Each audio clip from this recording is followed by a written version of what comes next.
순종과 충성하는 사람이라는 제목으로 함께 은혜를 나누고자 합니다. 우리가 신앙생활을 하면서 순종 그리고 충성이라는 단어는 참으로 많이 듣고 사용되는 말이에요. 그런데 그럼에도 불구하고 참으로 지키기 어렵다고 생각이 드는 단어이죠.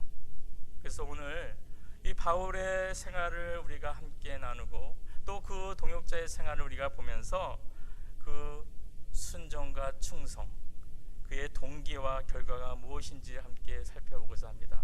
그래서 우리가 이 같은 것을 배워서 우리도 순종하는 사람 그리고 충성하는 그런 성도로 살아갈 수 있는 은혜가 오늘 되시길 바랍니다. 첫 번째 순종입니다. 하나님의 명령과 약속이 있는 말씀에는 그 말씀에 순종할 때 하나님께서 초자연적인 그런 방법으로 직접 돕거나 아니면 사람을 통하여 반드시 도우시는 그런 참 좋은 하나님이에요. 오늘 본문은 아니지만 지난번에 나눈 말씀 중에 9절 10절을 보면 밤에 주께서 환상 가운데 바울에게 말씀하시되 두려워하지 말고 침묵하지 말고 말하라. 내가 너와 함께 있음에 어떤 사람도 너를 대적하여 해롭게 할 자가 없을 것이라. 명령과 약속이 함께 있었습니다. 이때 바울은 이렇게 주님이 환상 중에 나타나실 정도로 사실 계속되는 비방, 회방, 그리고 핍박, 쫓겨다님에 지쳐 있었어요. 그러나 주님은 이렇게 직접 환상으로 주님 그 바울께 나타나서 이렇게 명령과 약속을 주신 것입니다. 바울은 지쳤지만 그럼에도 불구하고 두려워하지 말며 침묵하지 말라, 그 명령에 순종하였던 것이에요. 그리고 11절에 1년 6개월을 머물며 그들 가운데서 하나님의 말씀을 가르치니라. 순종하였더니 말씀대로 대적하여서 해하려는 자가 없었어요. 그래서 1년 6개월 동안 이렇게 주의 복음을 전했습니다. 그런데 이어지는 12절 13절을 보면요, 또다시 바울을 괴롭히고 핍박했던 유대인들이 바울을 대적하고 해하려는 그 조짐이 보이고 있어요. 그들은 법정에 바울을 데려가는 것이에요. 그리고 13절에서 뭐라고 고소하고 있습니까? 이 사람이 율법을 어기어 하나님을 공경하라고 사람들을 권한다 했어요. 그 당시 로마법은요 어떻게 되어 있었냐면 새로운 종교를 허용하지 않았어요. 그래서 유대인들은 지금 바울이 유대교와 다른 새로운 종교를 지금 로마법에 허가하지 않은 종교를 지금 선전하고 있다, 이렇게 얘기하는 것이에요. 그렇기 때문에 로마법에 따라서 처벌을 해달라고 요구하는 것이었어요. 바울한테 사실 이거는 불리한 상황이었습니다. 그런데 어떤 일이 벌어졌습니까? 14절부터 16절을 보면 바울이 입을 열고자 할 때 갈리오가 유대인들에게 이르되 너희 유대인들아, 만일 무슨 부정한 일이나 괴악한 행동이 있었으면 내가 너희 말을 들어주는 것이 가하거니와 만일 문제가 언어와 명칭과 너희 법에 관한 것이면 너희가 스스로 처리하라. 나는 이런 일에 재판장 되기를 원치 아니하노라 하고 저희를 재판자들에서 쫓아냈다고 그랬어요. 전혀 예상하지 않은 일이 벌어졌습니까? 이런 결정을 내는 갈리오가 도대체 어떤 사람이에요? 12월 초두에 보면은 그는 로마 아가야 지역, 그러니까 헬라 지역이죠. 그 지역의 총독이었어요. 그런데 더구나 그는 그 당시에 로마에 크게 영향력을 미쳤던 철학자 세네카의 형제였다고 합니다. 그렇기 때문에 정치적인 영향력을 갖고 있던 사람이에요.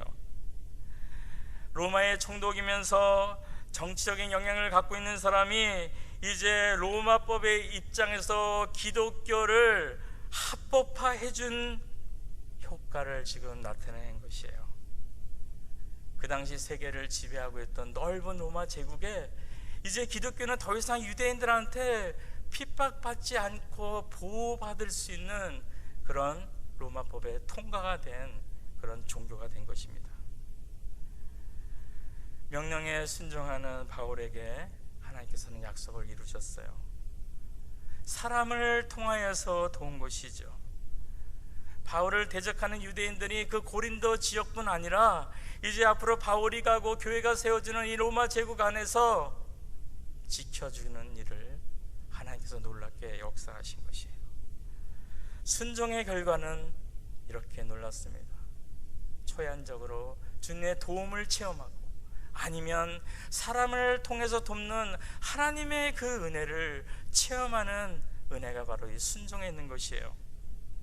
그런데요, 우리는 결과만 보고 그래 순종해야지 하지만 이 순종하는 그 단계에서, 그 과정에서 우리는 상식을 뛰어넘는 믿음이 필요하다는 것을 성경 전역에서 볼 수 있습니다. 그냥 얻어지는 것이 아니에요. 여호수아 3장에서 요단강이 끊어져서 하늘 높이 쭉 치솟으면서 이쪽으로 건너갈 길이 드러나서 이스라엘 백성들이 요단강을 땅처럼 거둘 수 있는 이 기적, 이것은요, 홍수가 나서 무섭게 흐르는 요단강에 발을 집어넣는 그 믿음 때문에 생긴 결과입니다. 주님께서 명령을 내리죠. 요단강에 너희가 먼저 발을 내밀면 물이 끊어져 치솟아 오르고 거기에 건널 땅이 생긴다는 명령과 약속을 하신 것입니다. 순종의 과정에는 내가 혹시라도 발을 디뎠을 때 휩쓸어 갈 수 있을지도 모른다는 일이 우리의 상식이나 우리의 두려움, 이것을 건너뛸 수 있는 믿음이 필요한 것입니다.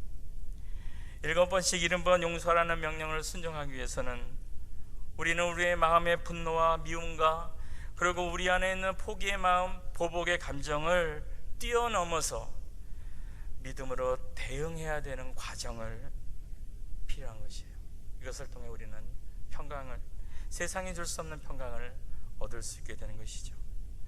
우리들이 하나님 앞에서 흠이 없고 점이 없는 거룩한 성도로 서기 위해서 마태복음 18장 8절에서 9절에서 명령하신 만일 내 손이나 내 발이 너를 범죄케 하거늘 찍어버리라. 불구자나 쩔뚝발이로 영생에 들어간 것이 두 손과 두 발을 가지고 영원한 불에 던지는 것보다 나으니라. 만일 내 눈이 너를 범죄케 하거든 빼어내버리라. 한 눈으로 영생에 들어가는 것이 두 눈을 가지고 지옥불에 던지는 것보다 나으니라. 라는 이 말씀에 순종하기 위해서는 우리의 불편함과 무능함을 감수해야 되는 것이에요. 죄를 짓게 되는 그 자리에서 우리 눈이 지금 범죄를 하려 해요. 그럼 마치 이 눈을 빼어낸 것처럼 그렇게 보지 말라는 것이죠. 불편하겠죠. 답답하겠죠. 손이나 발이 범죄를 하려 할 때 손발을 잘라내 없는 것처럼 그 상황에 대처하는 것입니다. 불편하고 답답할 것입니다. 주님이 말씀 안 했지만 입도 마찬가지겠죠. 저주하는 말을 하고 싶고 증오의 말로 상처를 던져보고 싶고, 그리고 내가 얼마나 말을 능숙하게 하는지 그를 모함하고 그를 힘들게 만들 수 있는, 상처를 줄 수 있는 말을 지금 던지고 싶은 마음이 불같이 일어날 때 마치 내가 입이 없는 것처럼 입을 닫고 있다면 참으로 자식이라 생각해도 무능하게 느껴지고 답답하게 느껴질 수밖에 없을 것입니다. 그런데 이것을 뛰어넘어야 하나님의 말씀에 우리가 순종할 수 있다는 것이죠. 이렇게 때로는 위험을 뛰어넘어야 되고 나의 감정을 내려놓아야 하고 때로는 불편함과 무능함을 감수해야 하는 것이 순종을 할 때 필요한 것들입니다. 그럼 왜 이렇게까지 해서 우리는 순종을 해야 됩니까? 그 이유와 그 동기가 무엇이에요? 어린이가 이렇게 성장하는 과정에서 보면 그 부모님께 순종하는 동기가 이렇게 세 가지로 나눠볼 수 있어요. 매 맞고 혼나는 것이 두려워서 순종하죠. 그러다 조금 크면 부모님께 잘했다고 칭찬받고 인정받기 위해서 순종을 한다 그래요. 그 다음에 좀 더 크면 이번에는 군대를 갔다 오거나 어떤 계기로 철이 들면 부모님을 사랑하는 마음에서 순종을 하게 되는 것이죠. 왕과 신하의 관계에서도 그런 거 아닌가요?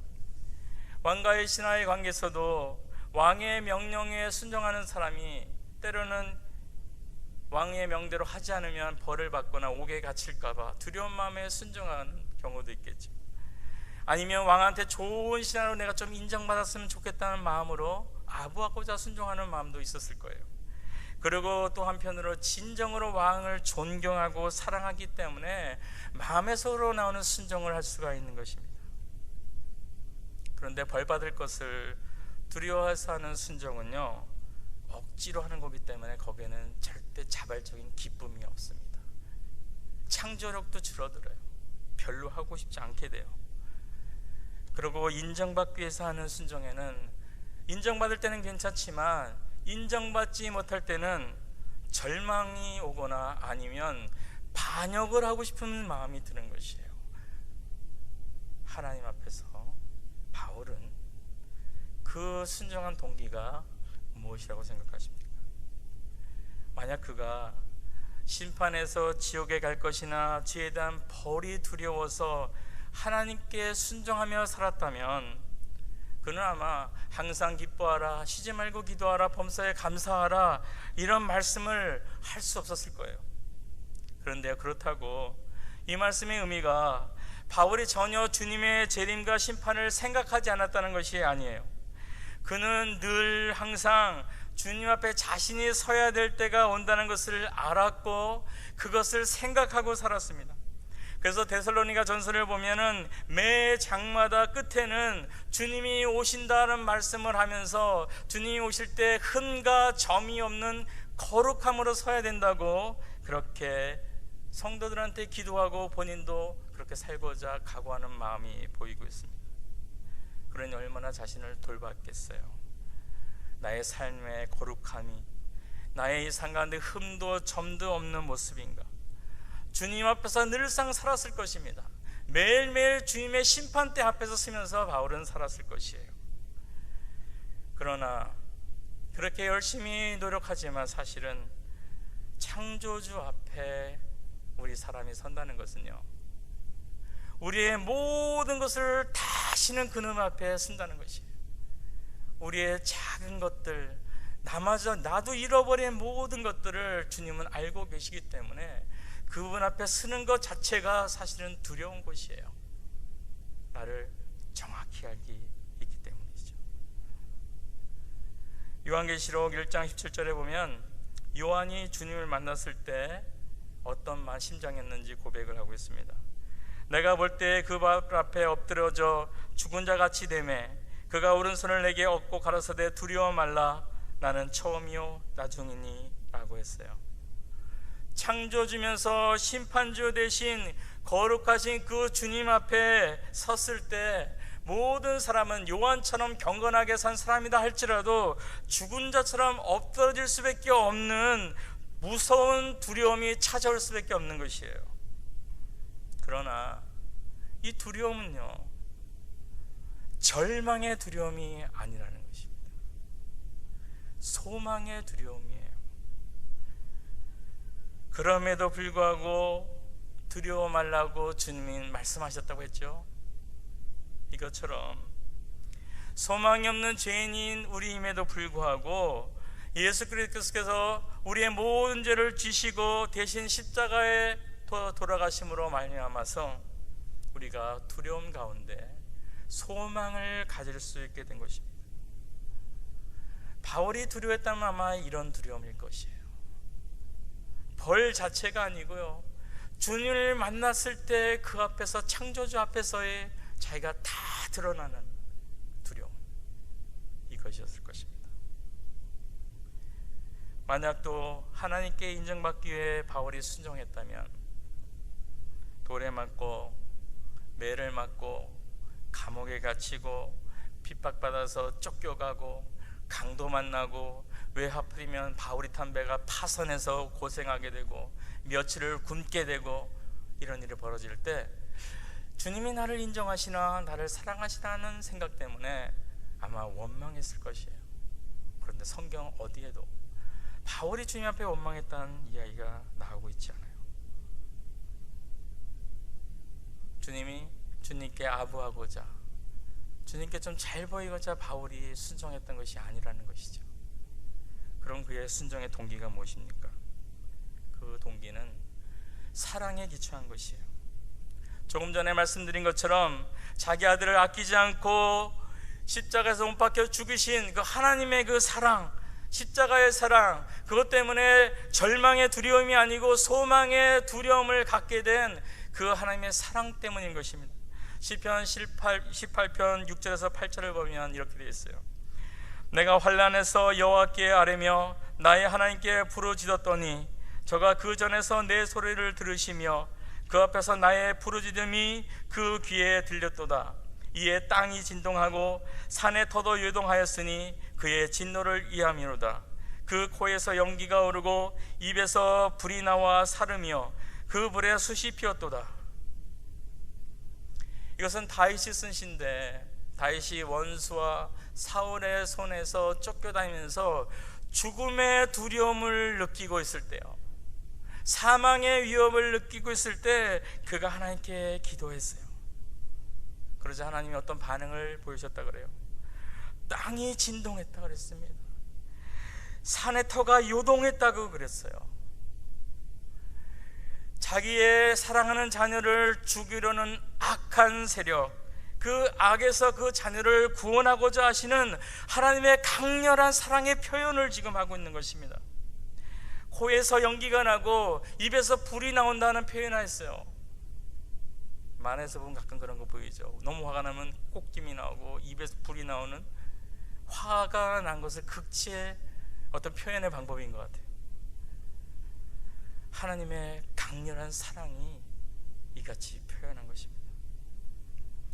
자녀를 키워보신 분들은 알 거예요. 만약 자녀가 정말 누군가한테 맞고 있거나 정말 보니까 저 사람이 죽일 만큼 아주 무섭게 생기고 나쁘게 생긴 사람이 지금 자녀를 위협하고 있다면 그것을 보는 순간 아마 불같은 분노와, 그러고 아마 내가 어떻게 될지 모르겠지만 일단은 싸우고 싶은 그런 분노와 그리고 공격의 감정을 느낄 것이에요. 사랑의 일부분입니다. 주님께서는 그 사랑하는 자녀가 악에게 그리고 사망의 그 입구에서 고통받고 힘들어하는 모습을 볼 수가 없던 것이에요. 분노가 있어서 이 악을 제거하지 않고는 견딜 수 없는 그 사랑의 마음을 품은 것이 바로 하나님의 그 강렬한 사랑입니다. 하나님께서 가장 미워한, 사랑하는 그 사람들, 하나님께서 창조하신 사람들을 괴롭히는 악인 사망에 대해서 이 같은 불같은 분노를 갖고 계신 것이에요. 그래서 결국 어떻게 했습니까? 그 진노와 그 심판을 내리고자 하는 그 마음을 예수 그리스도에게, 그분에게 모든 죄를 다 가져다가 그분에게 그 진노와 심판을 다 쏟아 부으신 것입니다.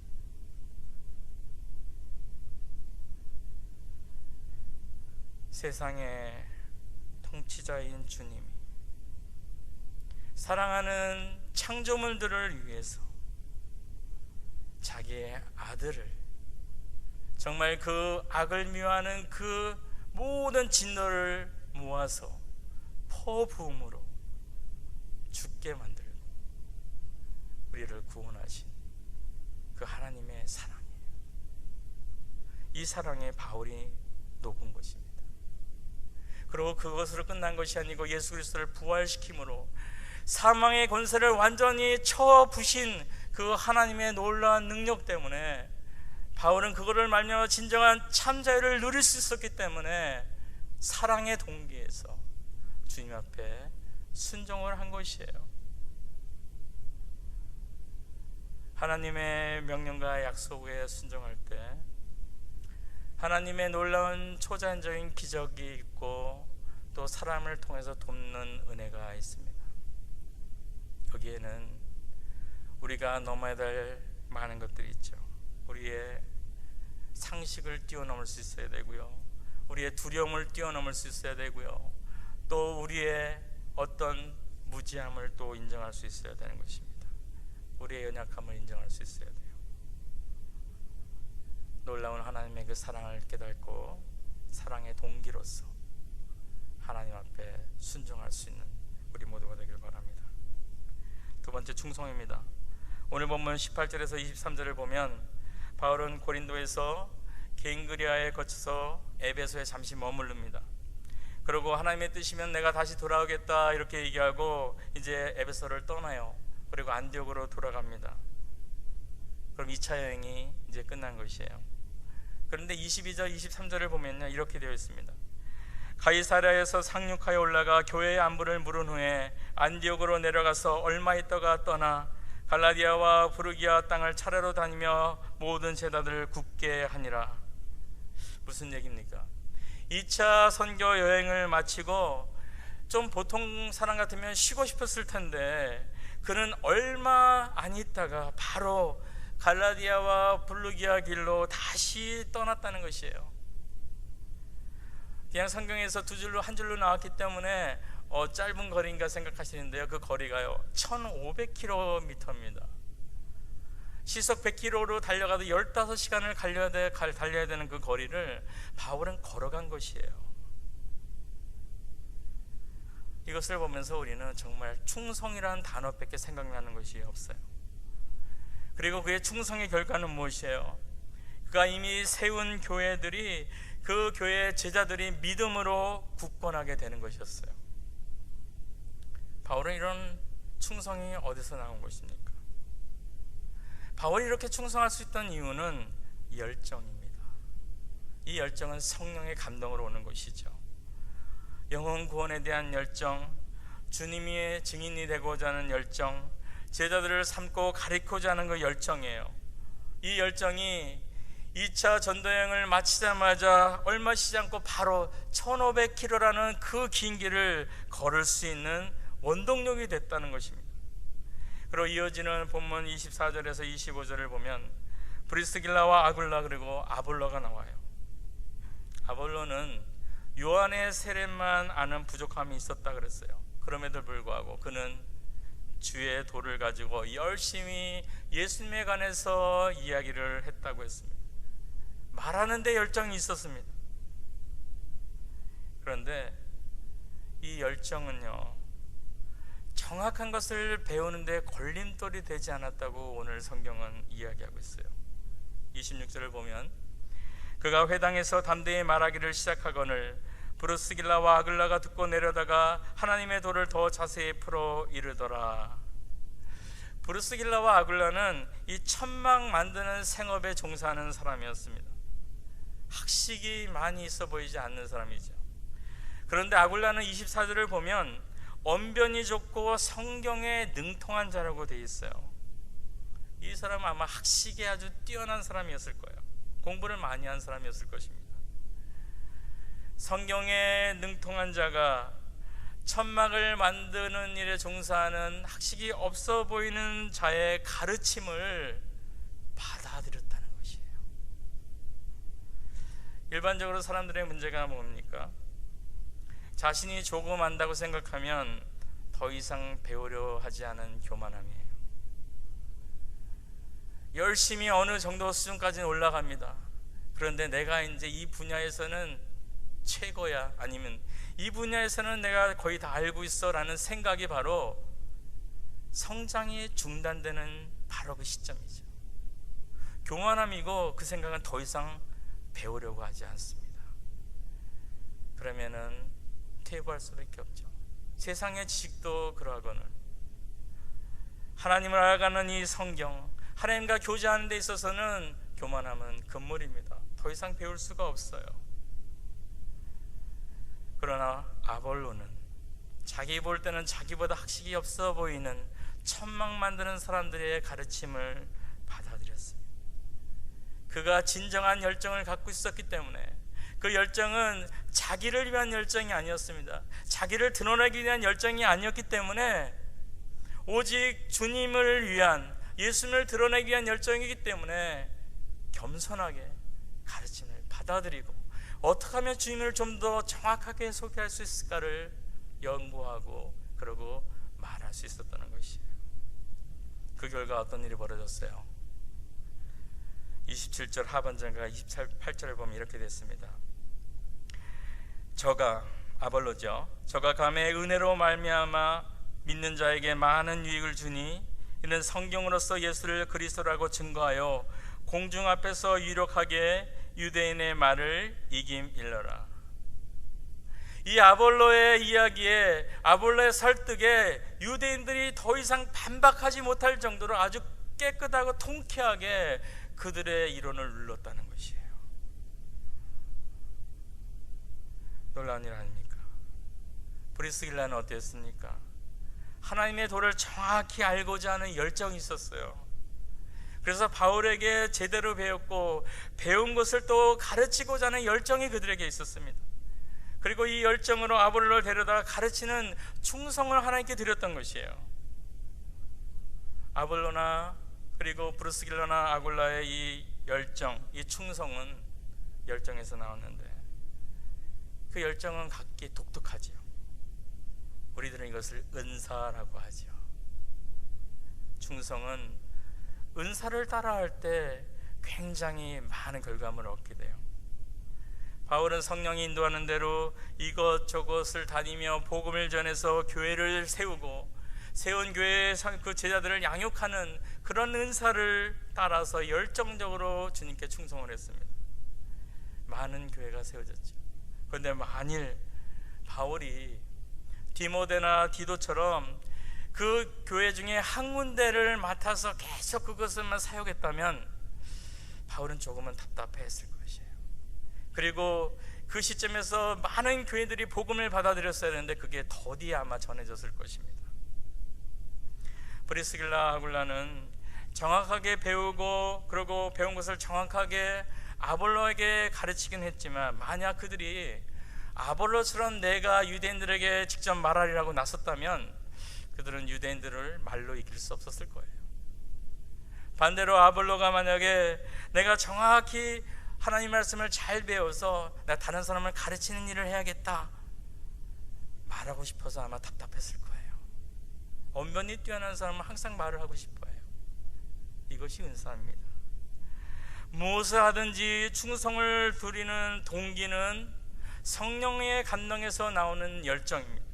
그리고 이 열정은 은사에 따라서 충성스럽게 사용될 때 바울처럼 많은 교회를 세우고 제자를 맺을 수 있는, 제자를 얻게 되는 열매를 맺게 되고 아니면 아볼로처럼 아니면 브리스길라와 아굴라처럼 그런 열매를 맺어갈 수가 있는 것입니다. 본인이 생각할 때 자신이 잘하는 것이 무엇이라고 생각하세요? 어떤 분은 찬양을 좋아할 수도 있습니다. 어떤 분은 가르치는 것을, 어떤 분은 상담하는 것을, 어떤 분은 음식으로 대접하는 것을, 어떤 분은 가난한 사람이 나오면 치근해서 그들을 이렇게 도와주고는 일을, 그런 것들을 좋아하고 잘하는 사람들이 있어요. 어떤 분은 또 이야기하는 것도 잘할 수 있죠. 은사에 따라서 무엇인가를 하는 것이 중요한 것이에요. 그런데 더 중요한 것은 그 안에 열정이 있어야 된다는 것이에요.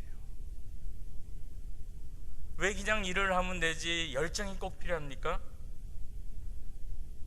열정은 아까 성령의 감동에서 나온다 그랬죠.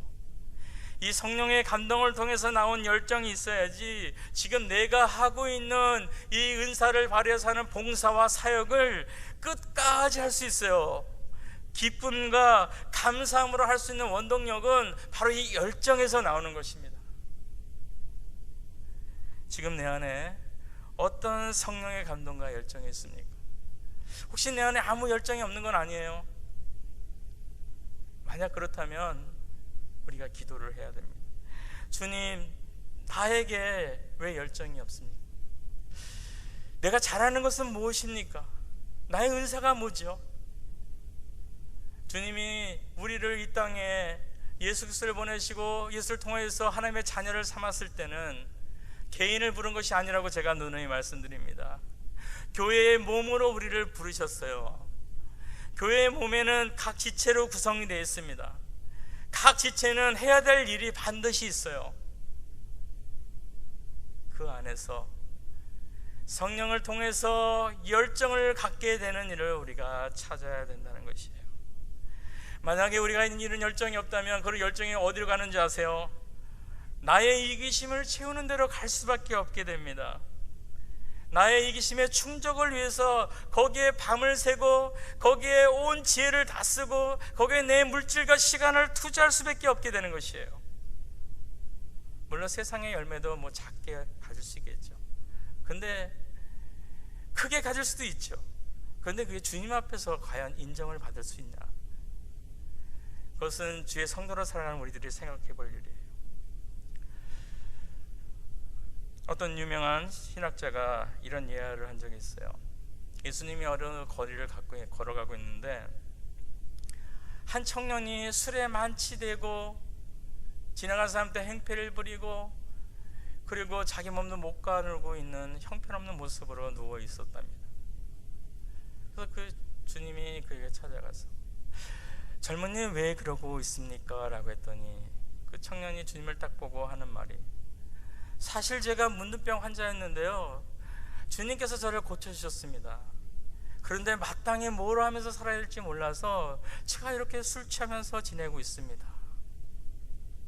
그리고 또 주님이 거리를 걷다 보니까 아주 야한 옷을 입고 그리고 묘한 몸짓으로 걸어가는 한 여인이 있었고 그 여인 뒤를 사냥개같이 눈을 크게 뜨고 눈이 마치 빠져나올 것 같은 그런 욕망의 눈으로 바라보면서 쫓아가는 한 젊은 청년이 있었습니다.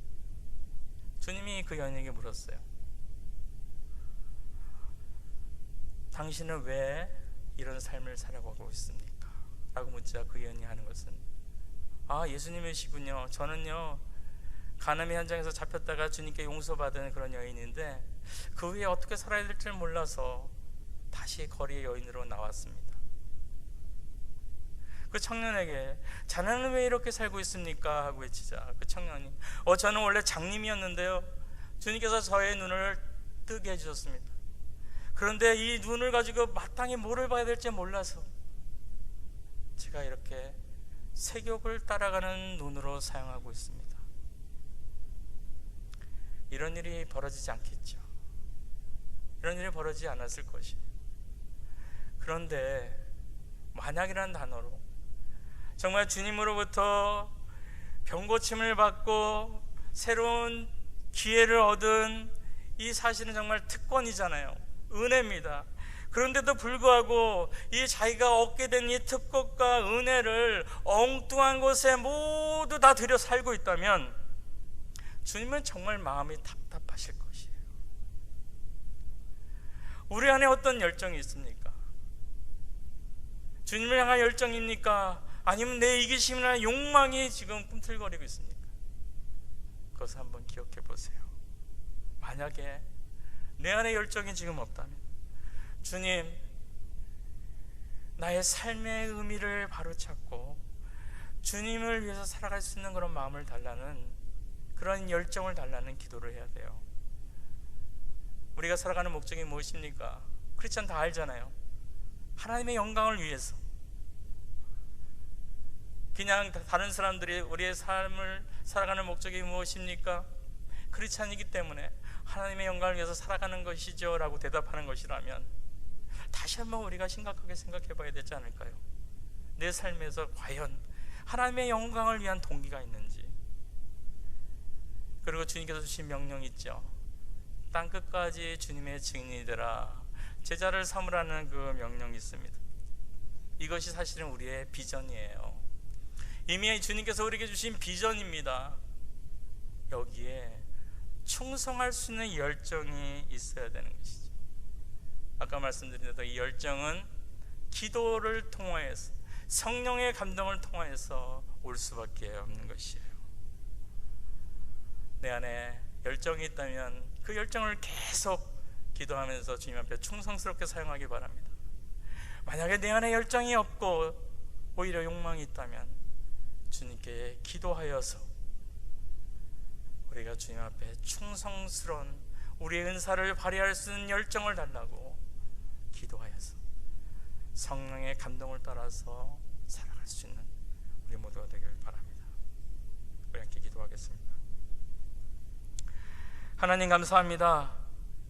하나님의 약속과 명령에 순종할 때 하나님의 놀라운 초자연적인 기적을 경험할 수도 있고 또 사람을 통한 도움을 체험하게 되는 영적인 하며 굳건함을 우리가 얻게 되는 통로임을 깨닫게 해주심에 감사합니다.